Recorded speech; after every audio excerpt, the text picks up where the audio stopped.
Hey everyone, welcome to Bald Guy Money. I am Bald Guy, and in 2011, during the last metals blow off top, you could buy a median priced house in the United States for 119 ounces of gold versus an average of 418 ounces of gold for the very same house during the 20-year period from 1990 to 2010, leading up to the 2011 blow off top.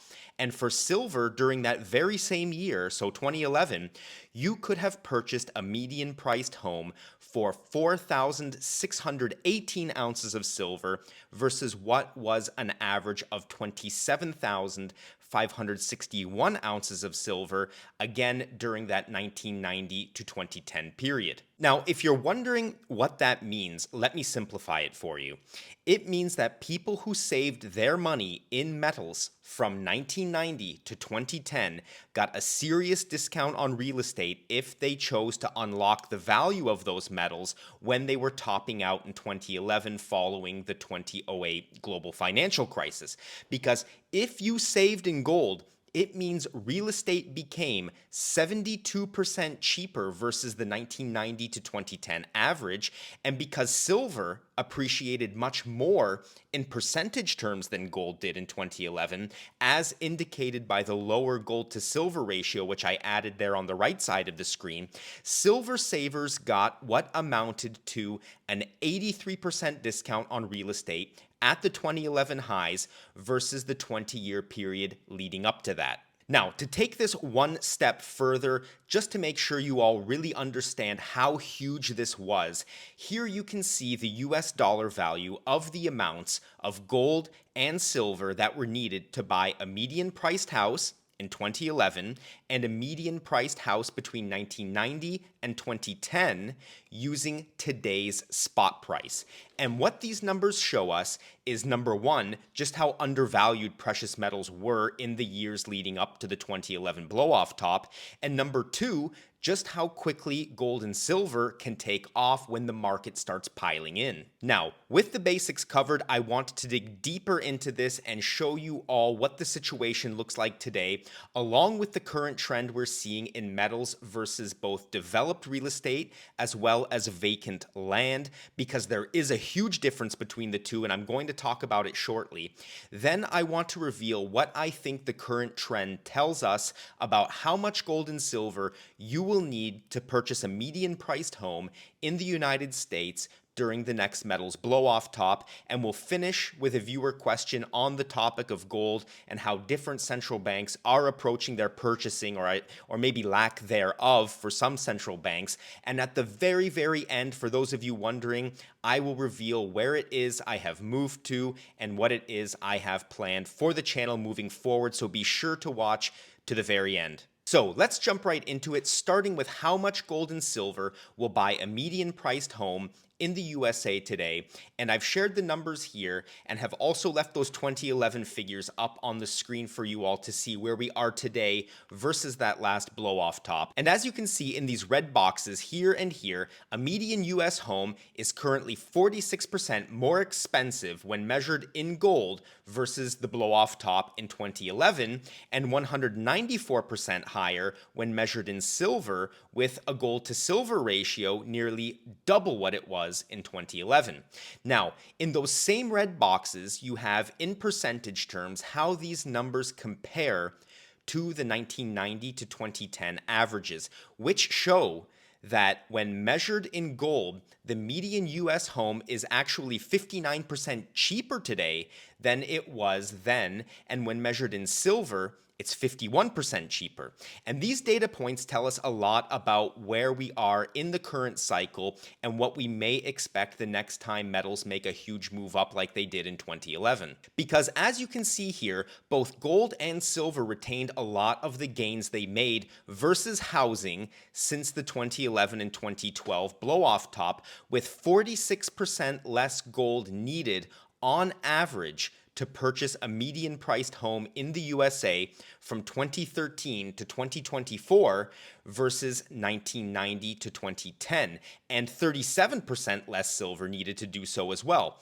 which means when the next blow-off top happens, we could see housing become even cheaper in metals terms, so in gold and silver terms, than what we saw it reach in 2011. And I will reveal how cheap I think it can get in a moment, but first I want to make a distinction between developed real estate and land, because what you're looking at here is the average price for an acre of US farm real estate, and when compared to the average US home price for an apples to apples comparison, we'll park the median numbers on the side for now.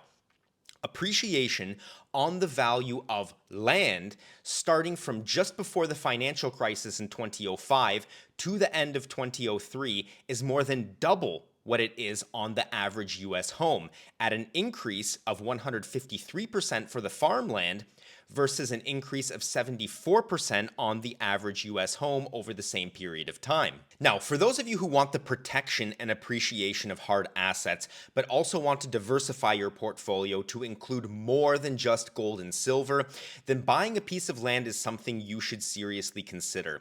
Most of you know that I own real estate on top of my gold and silver holdings, including some land, and I found it to be a reliable way to build wealth because, as you can see here on the screen, it does a lot of things other investments don't. Now, if owning a piece of land in the United States sounds interesting to you, and you'd like to own your own piece of land for as low as $1,000, I sincerely urge you to check out the sponsor of this video, Land of Land. And I've put their website and telephone number up on the screen for you all to see, because they have made buying land as easy as buying a gold or silver coin from an online bullion dealer, with no need to leave your home or worry about verifying if the person selling the land actually owns it, because they sell all the land directly to you. And right now, Land of Land has many vacant pieces of land around the United States available for sale, and when you go to their website and click on the state that you're interested in on their interactive map, you will be presented with all the locations in the state where they're selling lots, the property details, including taxes, and the best part is, if you find a deal that matches what you want, all you have to do is contact them, agree on the price, and you can pay them with a bank wire or even a credit card, and they will have your deed back with you in roughly 1 to 4 weeks, depending on the county. That is how easy they have made it to own land, and it's why I agreed to work with them, because I really see value in what they're doing. I should also mention that they do auctions of lots on their site where they feature 30 lots every week in amazing locations, and here are just a few examples from last week's auction. And by using promo code BALDGUY, they will give you $300 off your invoice for any property bought at auction. So if you want to own some land, hard ground that you can stand on, hunt on, lease out, whatever it is you want to do with it, if you want that as an additional way to protect your savings from inflation and build your hard asset portfolio, please check out landofland.com or call them at the number of the screen. And once again, just as a reminder, please use code BALDGUY when you contact them to let them know you came from my channel. And I want to thank Land of Land for sponsoring this episode of Bald Guide Money, because it is a pleasure to get this message out there. You should really check this site out. Now, pivoting back to precious metals, I said that housing prices never fully recovered versus metals after the 2008 financial crisis, and the major factors, which I mentioned in last week's video, that are driving this are central bank purchases of gold, which started again from 2010, and in the case of silver, all the new uses for it that didn't exist, or at least weren't widely available for people in the 1990s and early 2000s.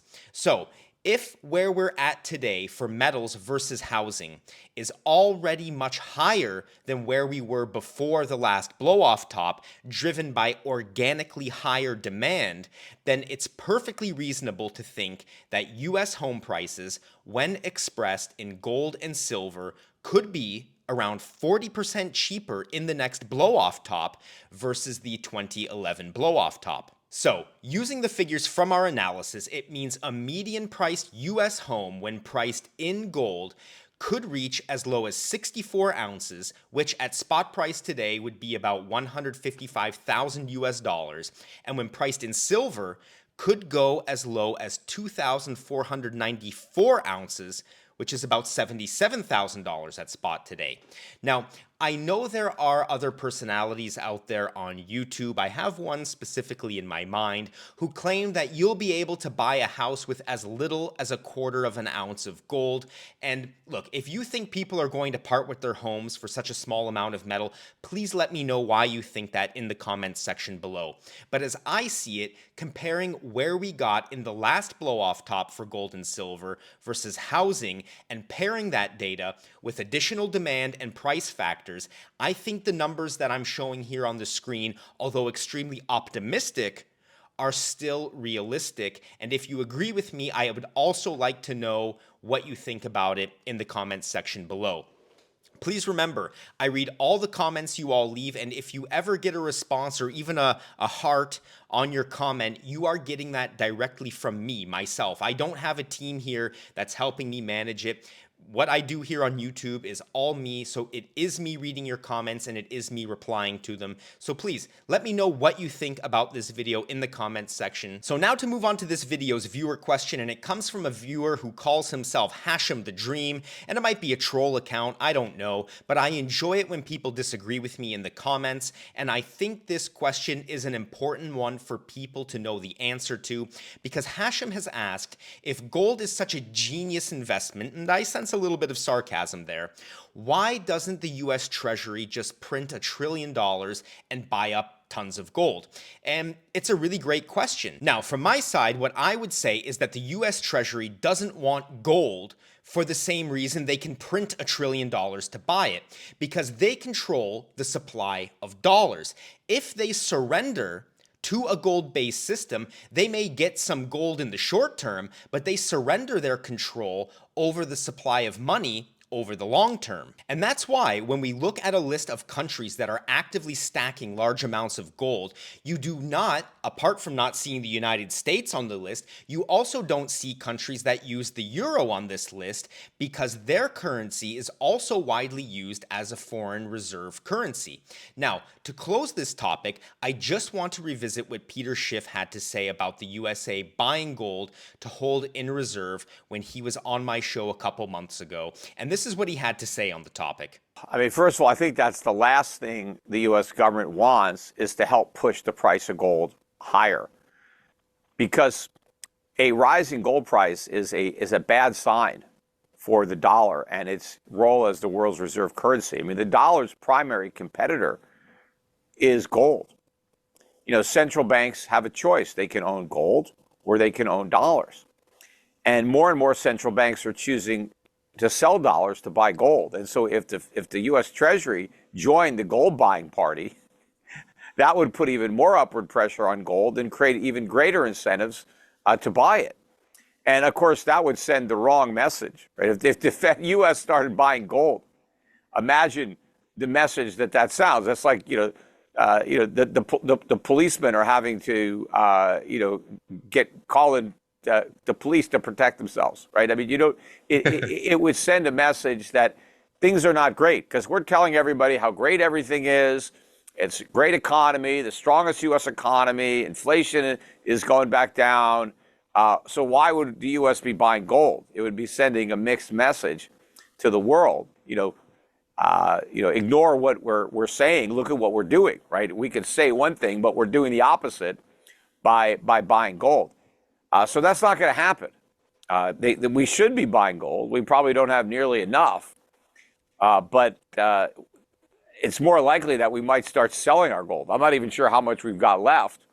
But if the dollar, or when the dollar rather, really starts coming under attack, we'll blow through our foreign exchange reserves very quickly.